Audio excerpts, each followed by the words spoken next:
Okay, so we're back. I'm started the recording, and let's do some practical things. So exactly what was shown, let's try to implement that and see how easy it is, and then we'll see if we can make it a little bit more interesting than just this linear problem.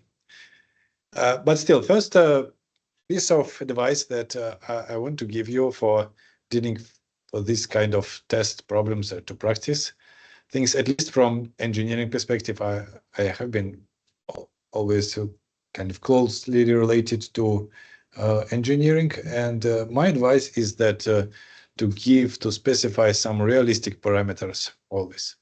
Of course, it doesn't matter from the mathematical perspective, like what values you put there if you want to test your methods.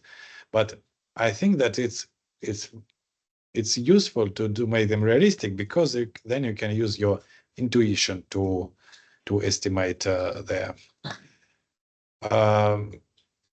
if your solution is realistic or plausible or whatever.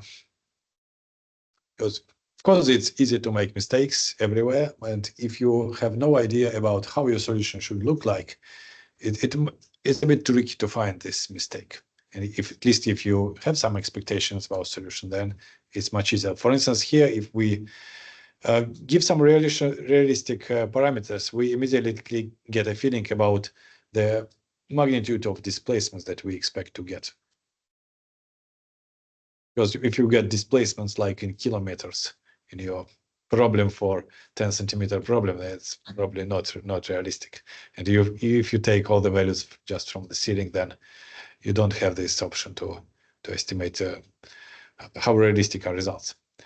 Okay, so Young's modulus, cross section, length. You can pick different values. I don't insist, of course, on those. And moreover, I encourage you to play with those parameters later to see how they influence, if the way that they influence the solution meets your expectations. That's a good exercise. And for the force, I like to keep in mind like the weight, to understand how big is the force, to keep in mind weight of a body. But that's my personal way of estimating. Maybe you are used to newtons, and you easily understand what is 10,000 newtons, how large it is, what kind of displacement you are expected to get with it. Then discretization parameters. So this is quite important to check then that your solution does not depend on this discretization, like heavily depend. Of course, it will depend a little bit, but about numerical approximation. Yeah. What is the length? What is the unit of length? Is it 1 meter or 1? Yeah. Here I said so. I didn't put units here because you don't put them in MATLAB, but yeah, it's good to have in mind them. And I suggest using SI units for everything, if you can.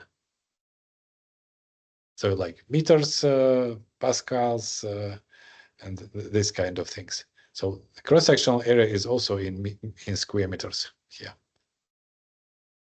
Okay, if it's 1 by 1 centimeter, it's 10 to the power of -4 square meters. So it's of course it's a matter of your choice. You can choose to work with millimeters, MPAs, and seconds, and yeah, and you need to do something else. Okay, that doesn't matter. But so when you are programming here in MATLAB, so you just put numbers there, and it's your responsibility to remember what units they correspond for. Of course, you can put your comments there, and this is a good way to keep this memory. But you need to come up with some system, like what units you are using for what problems. And my suggestion is, by default, unless you have very strong reasons not to, so my suggestion is to use SI units as default. Yeah, I personally follow this in most things. Like in many finite element codes, you also don't explicitly input units, like in classical ANSYS, for instance, APDL ANSYS, you just put numbers, and it's your responsibility to keep track that they are consistent, the units. Young modulus and pressure that you apply, that they are the same.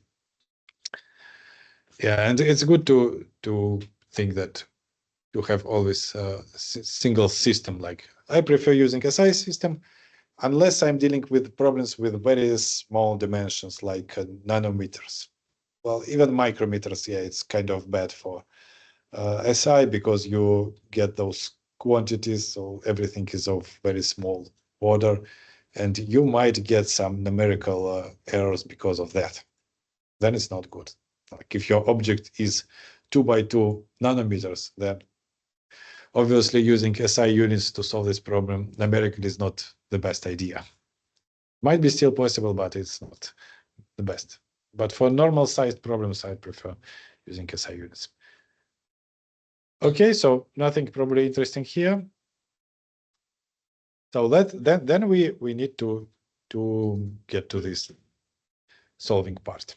So I'll scroll back a couple of slides. So this is our matrix. So we are going to solve this system of equations. So we need to have this matrix there.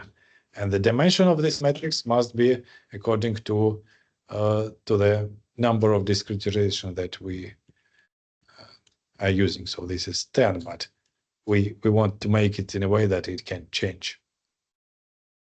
So you can just put different number and then you can get different solution for 20 or for 100 of those segments in your solution. And I encourage you to check that your solution doesn't depend on that heavily, because, well, last year I received quite a few reports which demonstrated solution that is directly proportional to the number of discretization segments that is used. Okay, so I don't insist that or imply that this is the best way to put into this matrix. And in fact, there might be one, you might think that another way is better, especially if you wanted this code to be more consistent with your finite element code that you will be doing next time and in your home assignment.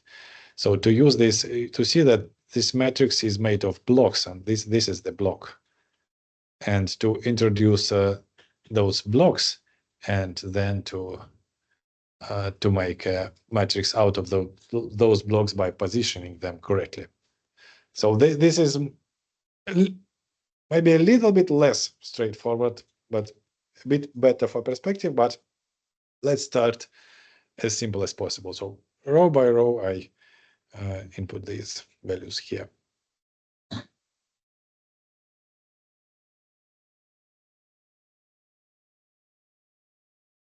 Okay, and then just deal with first and last columns manually, or first and last rows manually, because they are a bit different.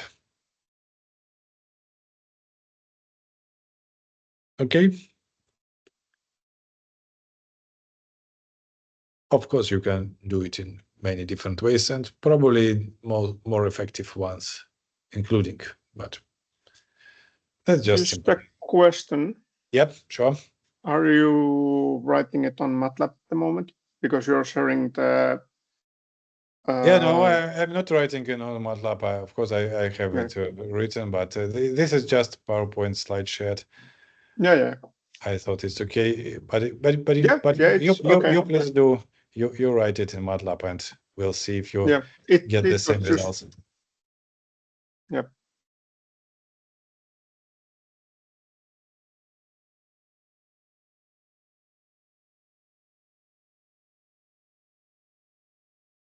Do we think we should go further, or are you working on this part?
The first value is not showing 0. So should we hard code it to 0? First value Oh, displacement. Q0. Yeah, I will take it into account later when making a plot. Yeah, so just for now we just keep in mind that it's 0. No, there is no U0 in it. Yes, it's not there. Yeah, we start from the first non-zero for the solution. Yeah, so this is like tailored for this particular boundary condition, but it's no big deal to extend it if you want to. Okay, let me go to the next one for those who already there, and I will get back if somebody asks, of course. Don't worry if you are. Okay, then what else? So this was this like essential part of the matrix, but it also has a multiplier, which is essentially stiffness, mechanical stiffness, elastic modulus times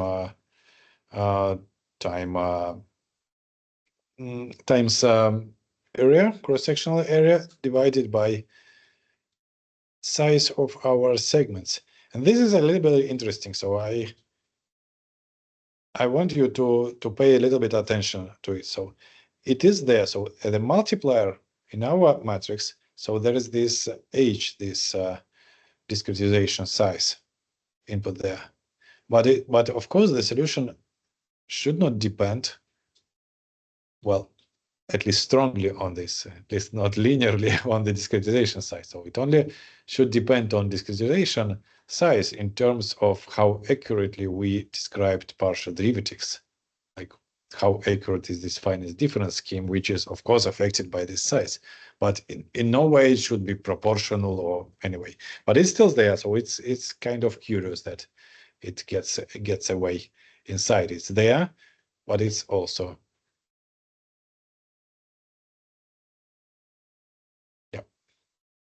but it will still go away. We'll see. Because it's kind of, this h also affects the size of this matrix, the number of rows. Right? So for different h, there will be different number of rows. So it's not explicitly present anywhere else in our system, not even in the right-hand part, but it affects the dimensions of this matrix, and it's present here. So that's a bit of peculiar thing from my perspective. So the first vector is just super simple, just we put r. And this is the reason why I wanted to keep this multiplier here in this way, so that in this way we have this right-hand side which has a clear mechanical value. It's just forces. So it's applied force. So then this is some kind of stiffness, this whole thing, this matrix time and this multiplier. And we use this ML divide operation to solve this system linear equations. Of course, you can compute inverse matrix and do it this way.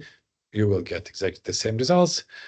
But my understanding is that this operation, well, it's the same operation exactly in MATLAB, it's in different ways. So it's a little bit more efficient computationally than calculation of the inverse matrix. So I recommend using it. And then we check the results. So let's have a look at results. Do I have any here? Yeah. So yeah, let's make a simple plot. So now I remember that I discarded this first displacement, and to make a consistent plot, I would like to have this 0 point, this origin point with 0 displacement there. So I just manually add it here. Yeah, maybe it's not the best elegant thing to do, but it doesn't affect other results in this case because we don't need them in our system. Otherwise, if we wanted to make it a little bit more universal, and this is of course how we do in more real world projects, even scientific ones. So we include all points into our computational procedure, but then we impose those boundary conditions, and at that point we need to modify the matrix and to ensure that it's not singular after that. Yeah, so keeping it in our system would require some extra steps, which I want to avoid here. I want to make it as simple as possible. That's why I use this not so elegant solution, just manually adding this 0 value to our displacement vector. And I just plot displacement. I always like to have grid on my displacements because it's much easier to read them. Like to see, okay, so at 0.4 meter I have so this is 2 times minus 4, so which is 0.2 millimeter displacement. Okay, so when you get this solution, I don't know what else we can interesting get from this problem. Probably nothing. It's super simple. But we should look at some things when we get any kind of solution. So first, what I can notice here, and I put some observations here, and if you come up with other valuable observations, please let me know. We'll discuss them. So first, it's a linear plot, which perfectly meets my expectations. It's a linear elasticity, linear geometrically linear problem, and everything is linear. Constitutive equation is linear, so I'm solving linear problem. I'm applying force. Of course, displacements are varying linearly, both with increasing force. You can increase force and see that, check that the displacements change proportional to it, and also they change linearly along the bar. This is what the equation shows me directly. I can just integrate it, of course, in this case analytically, and get this linear displacement. So I have 0 in second derivative, so which means constant in first derivative, which is linear behavior of displacement. I could not have got anything else if it's a correct solution. So this seems to be correct.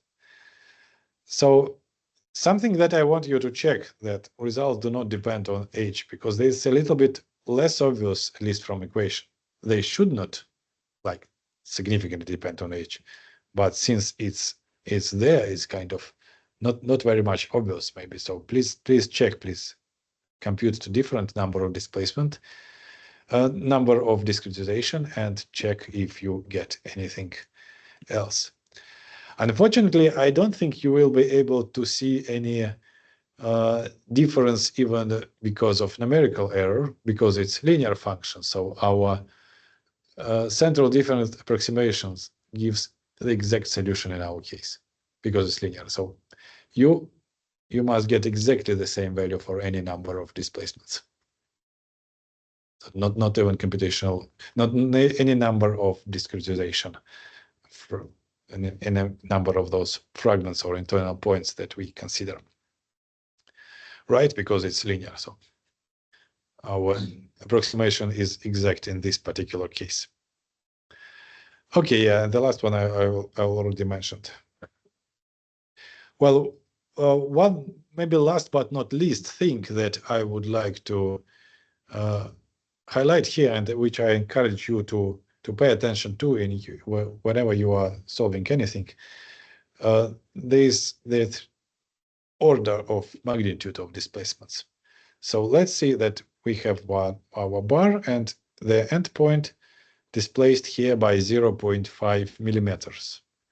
So then I get back to my initial parameters, and let's think if that's feasible. So we have a steel bar, 200 ppa, typical steel Young's modulus, of 2 by 2 centimeter cross section, right? We can imagine this thing, and it's 1 meter long, and we applied force equivalent to a ton of weight. Well, it's quite a stiff structure, this steel bar, to 1 by 1 centimeter. So it if displaced by just 0.5 millimeter. I don't think it's unreasonably small or unreasonably large. Of course, you can calculate it even more precise in this case and get the same value, but just the order of magnitude. So if it were something else, like much thinner beam, you can play with parameters. You can change Young modulus, I don't know, change it to aluminum, like 80 GPa instead of 200, for instance, and see how it affects. Well, it will affect linearly, of course, if everything is correct. But what else? We can play with cross section, like make it not 1 by 1 centimeter, but I don't know, you can make it 1 by 1 millimeter or 1 by 1 meter, something huge, and see how it affects. And you can, of course, change the length and the force. Just play a little bit and look if the solution meets your expectations, not only qualitatively, but also quantitatively. What kind of displacements? If it doesn't, it's possible that maybe it's not very obvious. Maybe you would not have guessed that it's 0.5 millimeter. But yeah, that's a question of what is correct. Then either there is a mistake in our code, or there is just your intuition is not exactly trained so far for this kind of problems. You have not dealt with steel bars of these dimensions a lot. Okay, so any thoughts about this super simple problem?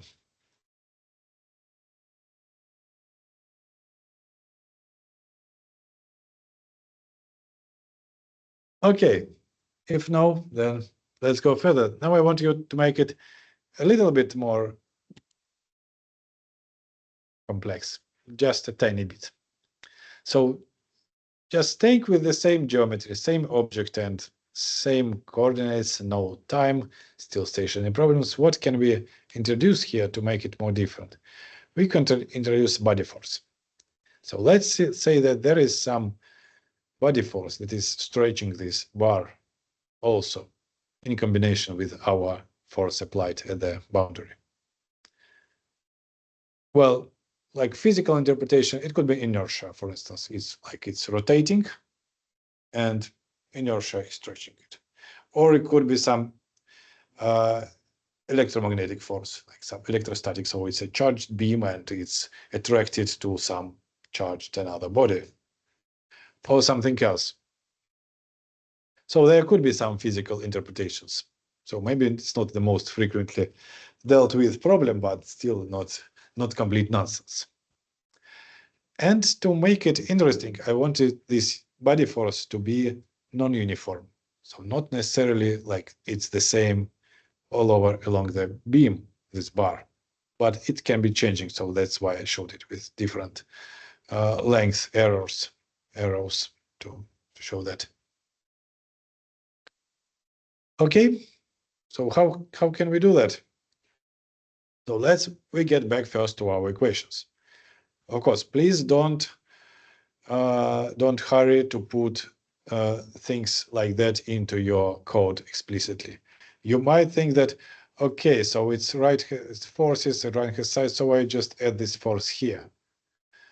Wait a second, let's look at equations. Maybe we need to multiply or divide it by something. Maybe it should take this discretization side into account, the exact value that we put here. Because quite often when people just start to introduce this to modify the code, they just put this body force here in the right hand side, and that's it. Of course, it demonstrates somehow some kind of behavior, but you need to be careful. So one thing that it can easily demonstrate this behavior when your displacements are proportional to the number of discretization steps. So let's look at our equations. We didn't have it there in what we considered previously, but I think it's not very big deal to come up with this partial differential equations. So what changes now, we have this second term, or right hand side. If we put it there, it will be negative in this case with this body force. So it adds to this equilibrium of forces. Basically it replaces this what we had for inertia force. So it's exactly instead of it. So where was it? 1 second. Yeah, it was here. Yeah, basically this. Instead of this inertia force, we have this applied body force.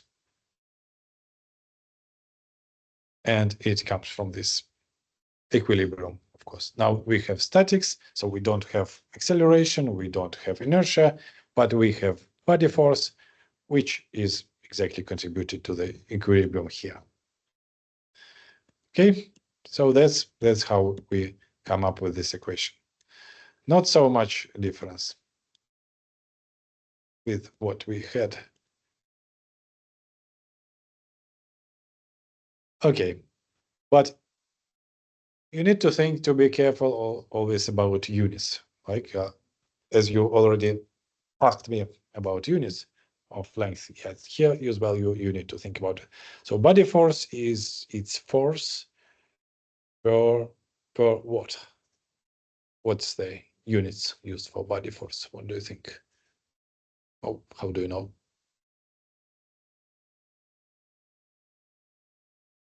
Cubic meters.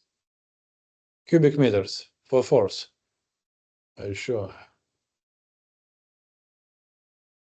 Okay, let me start from this. So this force that we apply at end in SI units, it will be newtons, which is kilogram times meter per square second. Okay, but let's keep it as newtons. So this kind of body force that appears in our equations in continuum mechanics, like it could be gravity or could be something else that I mentioned. So it usually this, well, actually, yeah, there is no way you can exactly precisely derive it because it's just a matter of our convention, how we agree to what units we agree to use, how to describe this force. And usually it's described yeah, using force per volume, per unit volume, some kind of volumetric force, right? So what we have here is yeah, so the volume here is cross section and third direction, like, and when we introduce it here, so long to skip it. Maybe last time. last time I do it.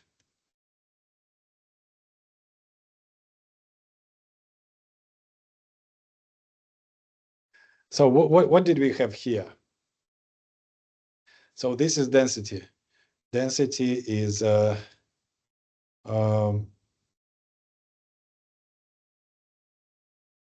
mass per volume, so kilograms per square meters in 3 dimensions. So then this is MPa or pascals, so which is newtons per square meter. And newtons is also kilograms mass and per second square. So if you calculate this accurately, you see that seconds, square seconds cancel out here, and we get exactly what is this 1/meters. So like here, so displacement in the nominator and squared coordinates in the denominator. Okay, so this is exactly the same if you calculate here. So so here you need to, of course, use units that are consistent with that.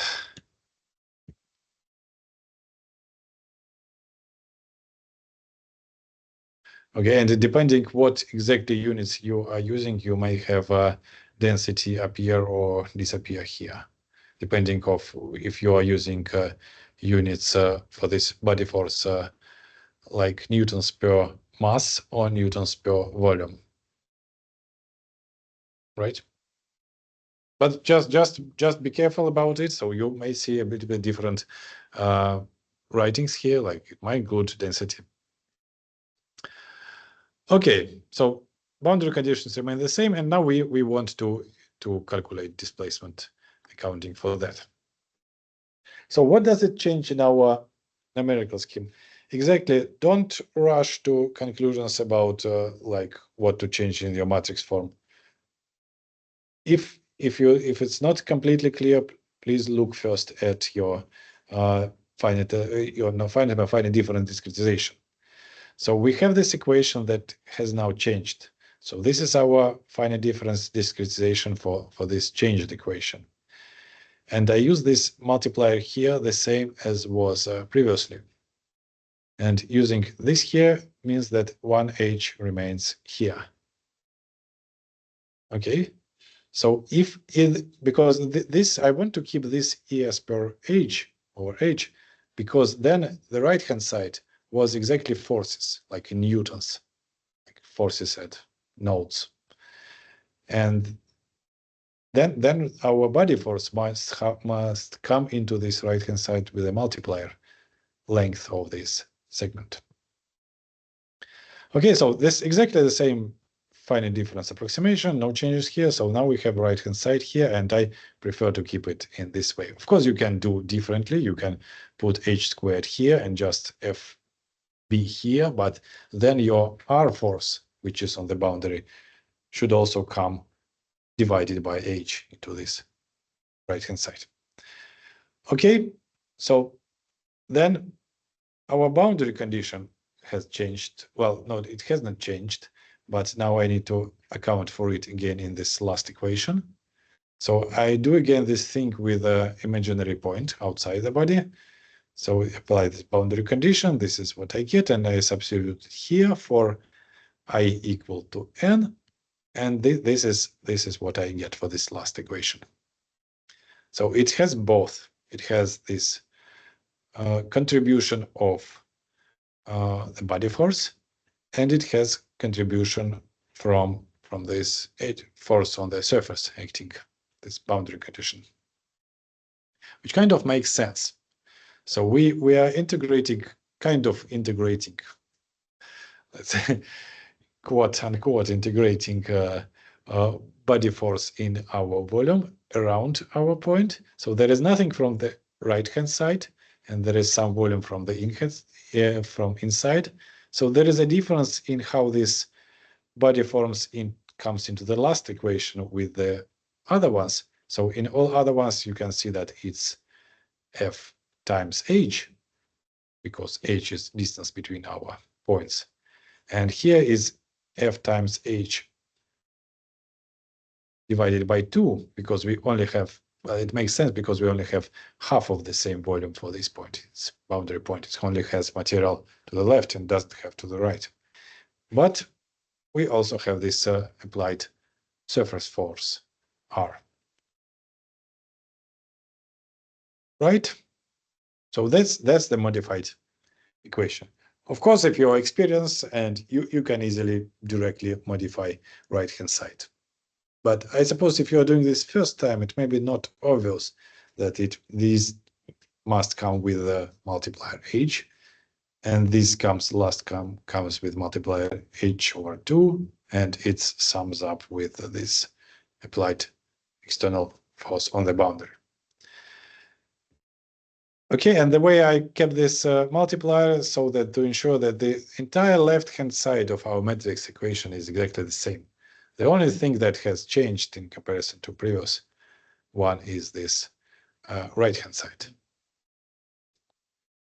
Right, so I encourage you to try to do that, and I will give you example of results that I believe are correct, but you can check. Yeah, but I didn't put here the value which I used. Okay, so it's qualitative example, but we'll have a look at your results. So it's linearly changing body force from 0 to maximum value.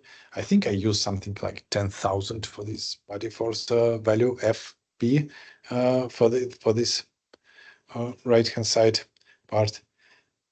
And the same, hopefully the same, but you keep the same anyways, this applied force R. And this is what we get. The solution is, so before you maybe dive into coding it yourself, let's discuss a little bit the solution that I show here and think about it a little bit, whether it's reasonable or not and what you should expect in your solution. So the obvious thing is that it's non-linear anymore, and it makes perfect sense.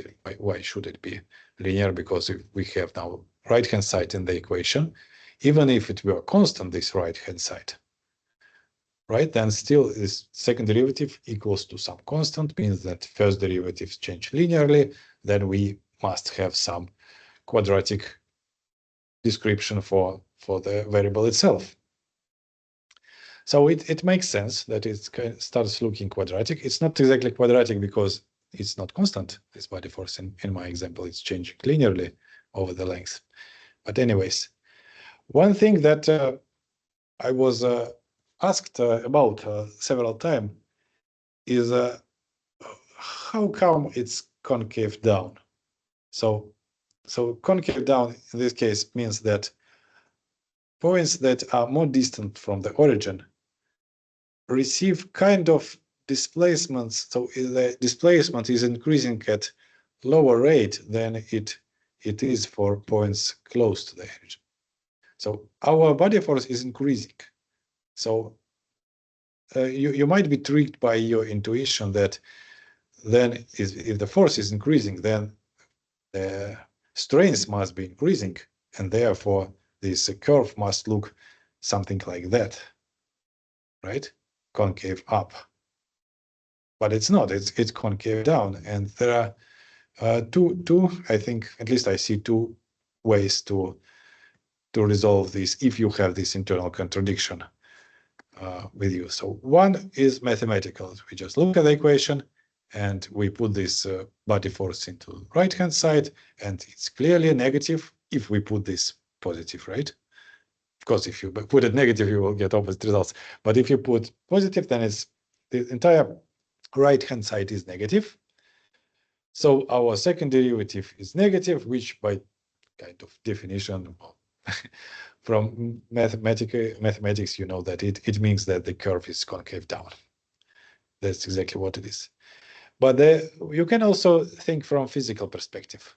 So the reason of this behavior is that any forces that are applied, I know somewhere here, are affecting not only points here, but they are affecting points, all the points to the left. So actually points in the beginning of this bar are affected by like a sum of all forces that are to the right of them. So still, even if it's increasing, if it's decreasing or increasing this positive body force, you will still have concave down curve or displacements along the bar, because points to the left, strain-wise, are still affected more because they have everything that is to the right from them. Okay, that's what I wanted to show you. I think we have some time. I have one thing to discuss a little bit, but I want to do that in the very end, maybe after you solve this thing.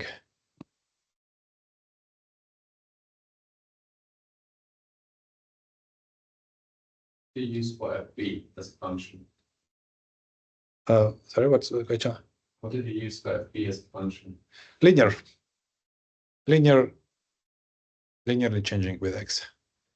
Being able to receive like the same graph as you. I put like f as x times 1000, but Well, can I have a look? Yes.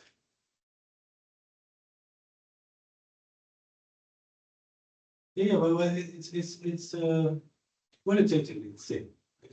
Yeah, you might have different values, but yeah, unfortunately, that's my foresight. So I didn't put exact values here from this evaluation. I thought about it. What's it? So it's all right. It's not behavior.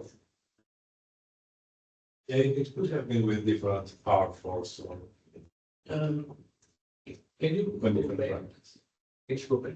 Yep, sure. How far back? Yeah. Yeah.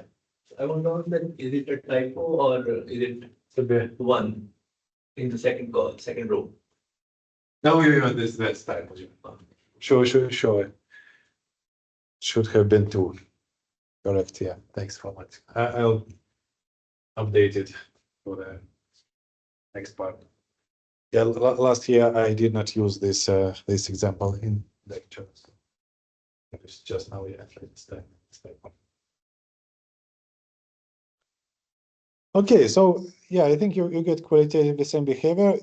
Now you can look at interesting things like how your solution depends on your discretization. And while in previous example it was too boring, like it did not depend at all, now it should depend a little bit. So if you, for example, take just two elements, those kind of three nodes, right? The number of discretization 2. I think you must notice some difference in the value, for instance, value at the end displacement. Numerical, it's not going to be the same. Maybe it will be significantly different. And then you can, with this problem, you can do what is called convergence study.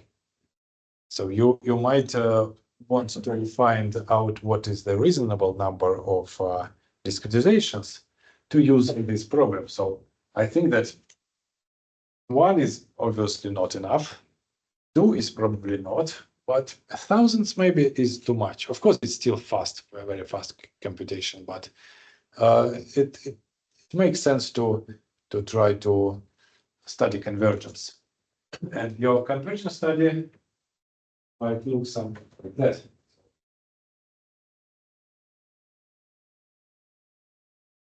Like you put here this n number on the axis, and you put some kind of displacement, I don't know, at the end of your bar, A, at some point, for instance, this one at the end point of your bar. And you can try to make this kind of plot. You will have to run a series of simulations for that. Well, I usually recommend at least 2 simulations. Oh, sorry, two is too low. At least 5 simulations. So that is quite often enough to get a grasp of how your problem behaves convergence-wise. And what you might get, so you might get something like that.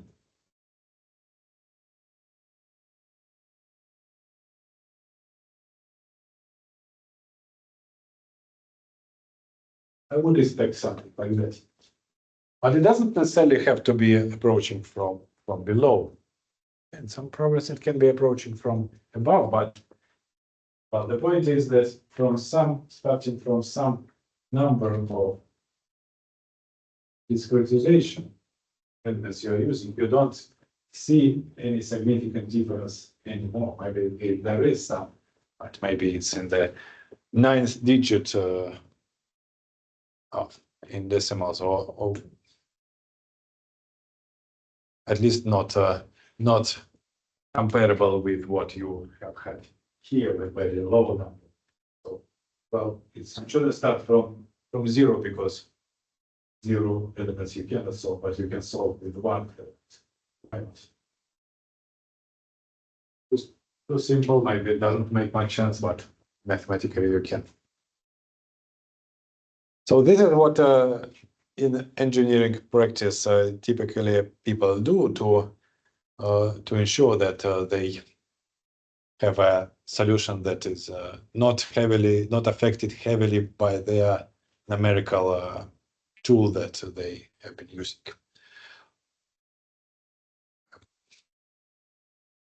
Also, it could help sometimes to identify errors or mistakes because sometimes your problems don't converge at all, and that usually indicates some kind of mistake that has been made in stating the problem, or maybe in implementation.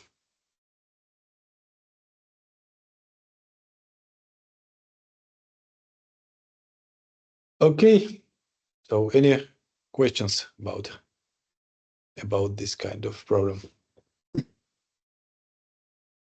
Can you make also something like this for the body force?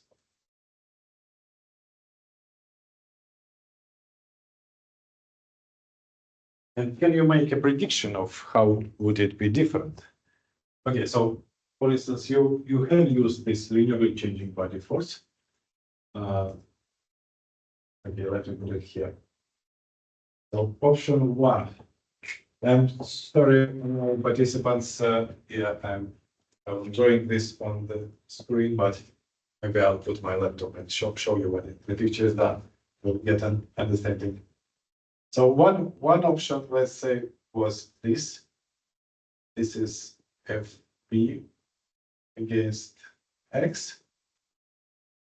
And another option you might try to consider to make it different and to test your intuition is this one, body force. Yeah, I don't have this picture. Okay, maybe it's easier if I show with my pointer here. So this is what was considered here, this force. But you can, for example, make it going to the middle exactly the same way, and then linearly drop it down to 0. This kind of head type function, right? It will require you to change a little bit how you introduce this force in your code, obviously, but still not too difficult. And before you get the results, try to think how you would expect this curve, this displacement curve, to change.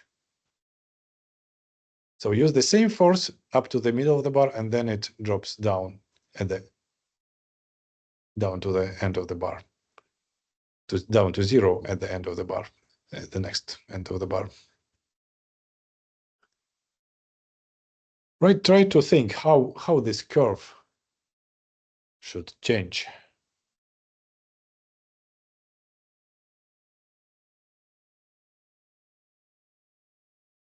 And then test your, see if it does change this way as you expected. So those are different ways how you can play with your solutions in mechanics, changing parameters and testing your intuition. It's always good from different perspective. First, you test your solution, that when you try changing things, you are more likely to find a mistake if there is one, of course. And another one is your kind of training your intuition. So next time you deal with similar type of problem, you will immediately be having an idea about what to expect. That will probably be more precise than you have had before dealing with it. So try to use this whenever you have an opportunity and an assignment, and not just provide a report, but try to play with parameters a little bit and see if it behaves like you expect it. It can be interesting, and it can teach you something.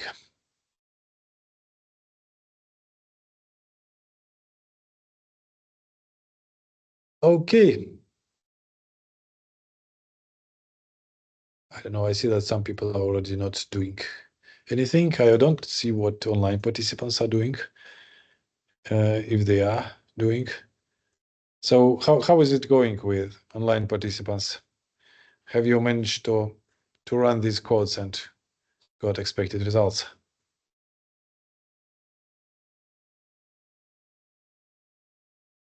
Okay, I have a question from the room. Yeah.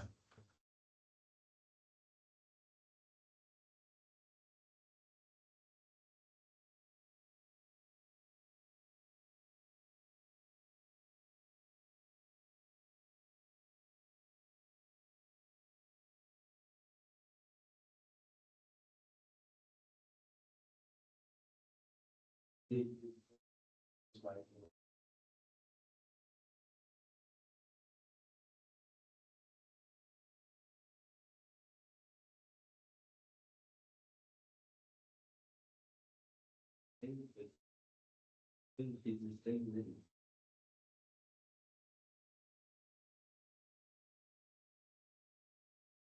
make any sense.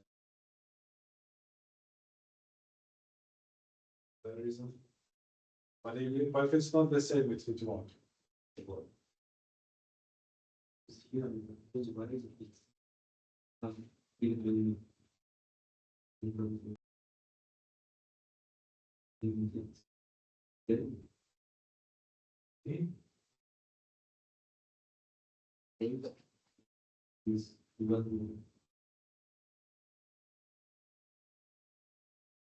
Okay, so also we have this hello and K 10 by 10. But why is that? If you have they using here and then here here.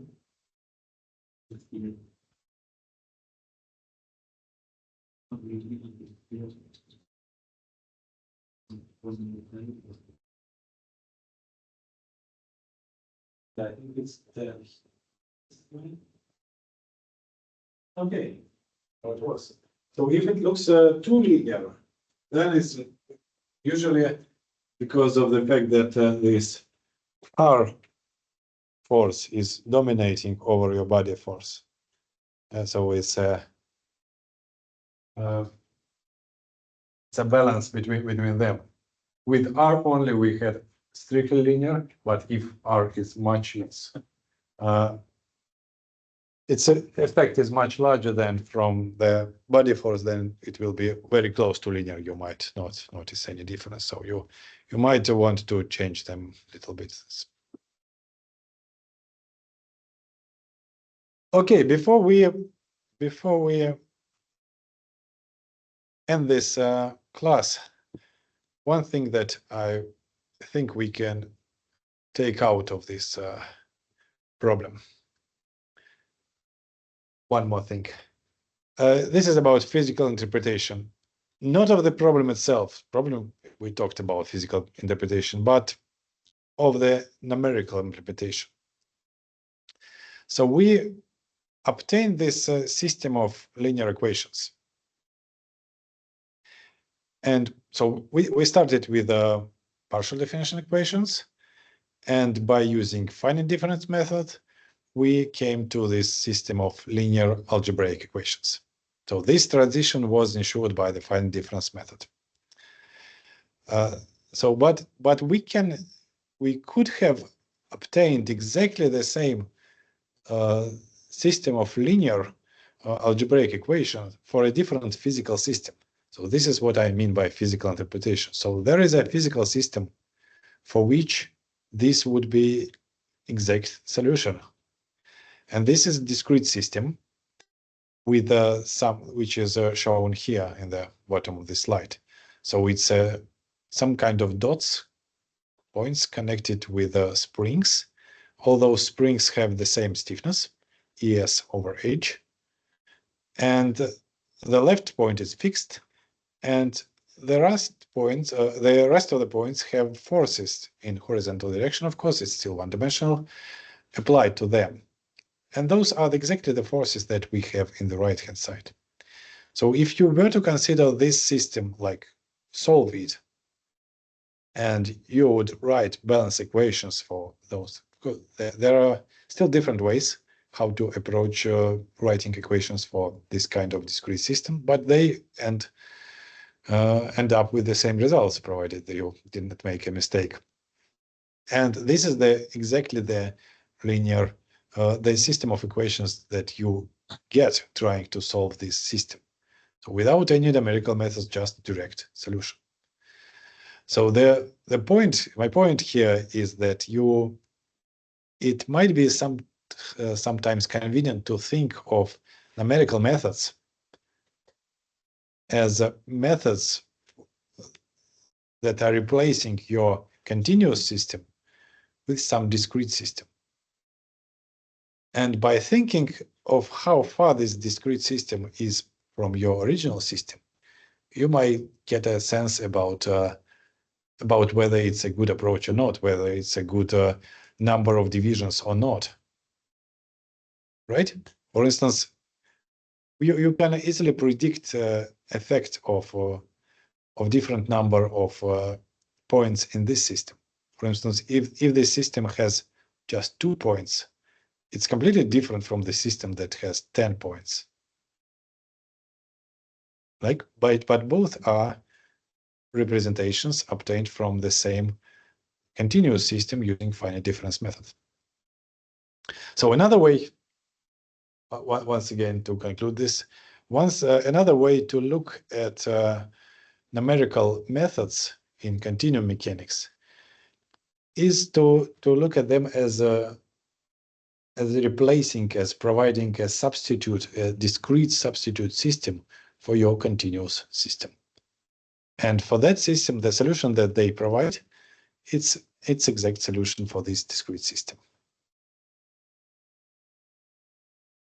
So that's the thought that I wanted to end today's lecture with. Next time, as I promised, I hope it will be even more exciting. At least we will be dealing with the finite element method, which everybody uses, and as results of our quiz show, you also expect to use it. Maybe you are already using it, but maybe we will look at it from a little bit different perspective. So we will not be using any commercial codes for here. For finite element analysis, we will be using MATLAB again, and we will solve simple problems, but not that simple as today. So I think we will go two-dimensional, at least with finite element method. And then I will give you an assignment to do on your own and describe what I expect in the reports. But that is next time. So if you want to anyhow, if you have time and want to anyhow prepare, you can refresh your memories about finite element methods. If you are not dealing with it currently, I don't know. But I think I will make an introductory quiz again to that time. It will be about finite element method to tests how much you know about it and how much I should talk about basics, or maybe we should get to more advanced topics right away. Okay, but anyway, since it's just one class, so it cannot be really advanced. So it will be, in any case, it will be quite basic. Okay, with this I end. So do you have any questions, thoughts, complaints, propositions? The use of the second graph with the Postgres down in nearly half amount. Yes. It will be. Yeah, actually, it will be different all along the curve, but it will be more visible, of course, in this second part of the curve. But values here also will change because the total force X on this one also changes. So they will go a little bit down. And yeah, it will be still convex down and still same kind of shape, but a little bit lower end. If you can play in the shape, but no angles like the force. Once I got a report which reported this kind in displacements, which is not really feasible for this problem, at least not for positive values of the body force.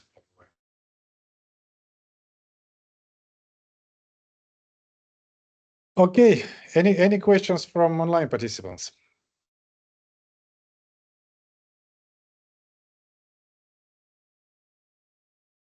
Not at the moment.